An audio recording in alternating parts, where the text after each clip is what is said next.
السلام علیکم۔ آج کا ہمارا لیکچر تھرڈ ایئر کے ساتھ توازن پر ہے۔ توازن کو ایکولیبرم بھی بولتے ہیں۔ سب سے پہلے ہم دیکھتے ہیں کہ توازن کی تعریف کیا ہے، یعنی ڈیفینیشن آف ایکولیبرم۔ توازن جسم کا ساکن حالت میں رہنا سے مراد ہوتا ہے، یعنی اگر آپ ایک جگہ پر کھڑے ہیں تو بالکل سیدھے کھڑے ہوں، آپ کو کسی قسم کی کوئی پریشانی نہ ہو، آپ بالکل جو ہے ایک سیدھ میں کھڑے رہیں، یا پھر اگر آپ حرکت کر رہے ہیں تو مسلسل ایک رفتار میں آپ حرکت کرتے رہیں، نہ آپ کو زیادہ تھکاوٹ محسوس نہ ہو اور نہ ہی آپ کسی قسم کی کوئی ہچکچاہٹ محسوس کر رہے ہوں۔ یعنی اگر آپ حرکت کر رہے ہوں تو مناسب رفتار میں، یکساں رفتار میں آپ حرکت کرتے رہیں۔ اگر آپ ساکن حالت میں کھڑے ہیں تو بالکل سیدھ میں آپ کھڑے رہیں، تو اس کو ہم کہیں گے کہ آپ کا توازن برقرار ہے۔ ایسے جسم پر عمل کرنے والے تمام قوتیں ایک دوسرے کے اثر کو زائل کر دیتی ہیں اور ایسے تمام قوتوں کا حاصل صفر ہو جاتا ہے۔ اس کے بعد ہے توازن جسم کو ساکن یا متحرک حالت میں کنٹرول رکھنے کا نام ہے، یعنی آپ کا اپنی باڈی پر مکمل طور پر کنٹرول ہوتا ہے۔ اس کی مثال آپ اس طرح دیکھ سکتے ہیں کہ جیسے اٹھنے، بیٹھنے، چلنے پھرنے، کھڑے ہونے، بھاگنے، دوڑنے، پھیلانے، ٹھیک ہے، اور ساکن یا متحرک حالت میں کنٹرول رکھنے کی صلاحیت کا نام توازن ہے۔ دنیا میں ہر چیز توازن کی حالت میں ہوتی ہے، ہر چیز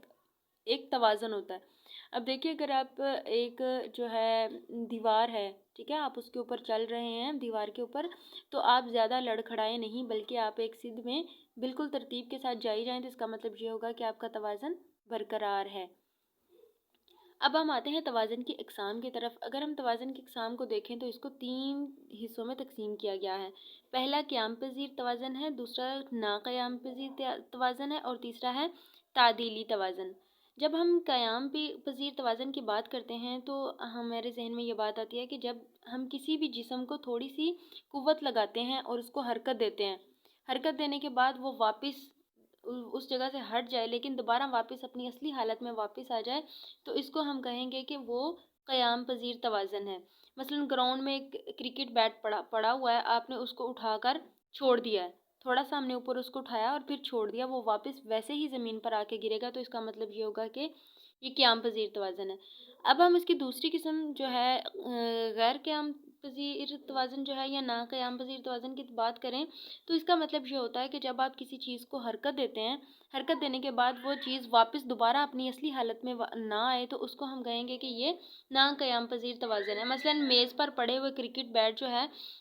اس کو آپ نے تھوڑا سا زور لگا کر نیچے گرا دیا تو وہ لوٹ کر اپنی پہلی حالت میں نہیں آئے گا، ہو سکتا ہے وہ کسی اور طرف اور ڈائریکشن میں گر جائے، ہو سکتا ہے وہ میز کے اوپر سیدھا پڑا اور نیچے زمین پر وہ الٹا گر جائے، یعنی اس کی اصلی حالت جو ہے وہ واپس نہیں آتی، تو اس کو ہم ناقیام پذیر توازن کہتے ہیں۔ اور جب ہم تعدیلی توازن کی بات کرتے ہیں تو اس میں ہم دیکھتے ہیں کہ جب ہم کسی بھی جسم پر یا کسی بھی چیز پر اس کی قوت سے اس کو زور لگاتے ہیں تو وہ اپنی پہلی جگہ کو چھوڑ کر دوسری جگہ جا کر دوبارہ سے اپنا توازن قائم کر لیتے ہیں، تو پھر اس کو ہم کہتے ہیں تعدیلی توازن۔ مثلا اگر فٹ بال ہے، باسکٹ بال، کرکٹ بال، کوئی بھی ہے، اس کو آپ نے تھوڑی سی ٹھوکر دی ہے تو یہ اشیاء آگے بڑھ کر حرکت کرنے کے بعد جو ہے دوبارہ ایک جگہ پر سٹیبل ہو جاتی ہیں۔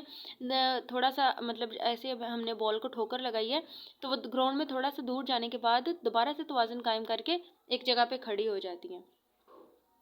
اب ہم آتے ہیں توازن کو جانچنے کا طریقہ کیا ہے، ہم نے اس کو کیسے جانچنا ہے۔ اگر تو ہم نے ساکن توازن کو جانچنا ہے، یعنی آپ ایک ہی جگہ پر کھڑے ہوئے ہیں، اس کو آپ نے جانچنا ہے، تو اس کا اس طرح ہوگا کہ آپ نے ایک عدد سٹاپ واچ لے لینی ہے، جس سے آپ کو پتہ چلے گا کہ آپ نے کتنی دیر تک اپنے آپ کو ساکن حالت میں رکھ پاتے ہیں۔ اس کے بعد آپ نے بالکل سیدھے کھڑے ہونا ہے، سیدھے کھڑے ہونے کے بعد اپنا جو ایک ٹانگ کی جو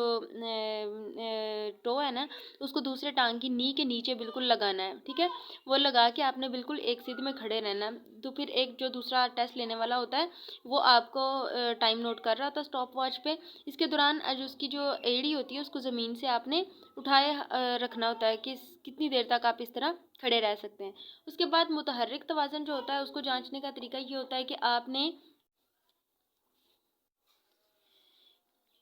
آپ نے اس میں چھوٹے چھوٹے دائرے لگا لینے ہوتے ہیں، ٹھیک ہے، اور آپ کے پاس سٹاپ واچ ہونی چاہیے اور نشان لگانے کے لیے چاک ہونے چاہیے۔ اس کے بعد جو ہے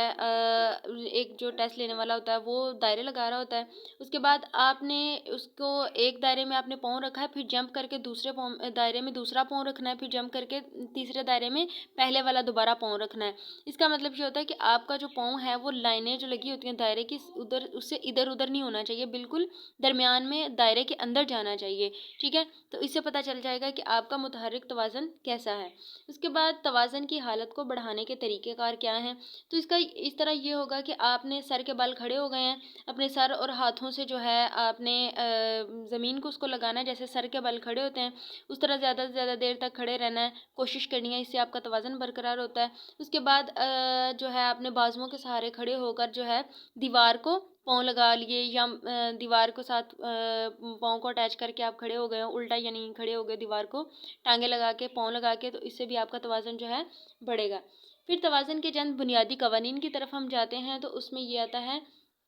سب سے پہلے آپ کا جو مرکز ثقل ہوتا ہے نا، جسم کا درمیانی حصہ بالکل بیس کے اندر ہو، تو آپ کا جسم جو ہے برقرار رہتا ہے. یعنی جب کوئی بھی کھلاڑی گراؤنڈ میں کھڑا ہوتا ہے، یہاں آپ دیکھ لیں کہ جو وکٹ کیپر ہوتا ہے کرکٹ میں، تو وہ دونوں پاؤں پر برابر وزن ڈال کے کھڑا ہوتا ہے، تھوڑے سے بینڈ بھی کیے ہوتے ہیں اس نے. ٹھیک ہے،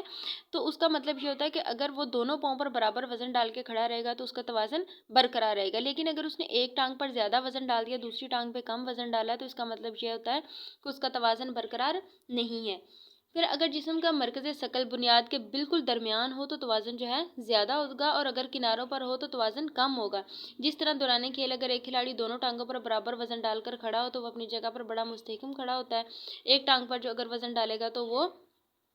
اس کا مرکز ثقل عین درمیان میں نہیں ہوگا، تو اس کا توازن برقرار نہیں گا، کسی بھی وقت اس کو گرنے یا پھر اپنی پرفارمنس جو ہے ٹھیک طریقے سے کرنے میں ناکام رہتا ہے. اللہ حافظ.